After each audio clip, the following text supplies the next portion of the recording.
20 pesos pare. Goods naman, yung depende kasi sa 5 piso, nasa 5 piso. Ah, okay. Sinusukat din kasi sa 5 piso yung ano namin.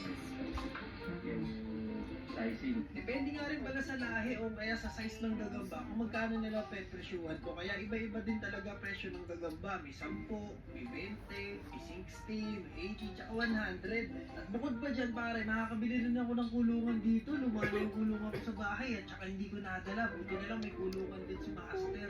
At tsaka yung pagkuha ng gagamba, yung parang sunod ko lang at bumili na rin ako nun. Meron pang bata, yung gantong ano, gantong, ayun, Kaya magkano yung ganyan? 30. Ay, 40. Ya, ano yung 30? Sige, pwede na Me! yun. Hindi, sige, 40. Me! 10. Ganyan lang. Sige boss, bibili din ako nito. Tapos,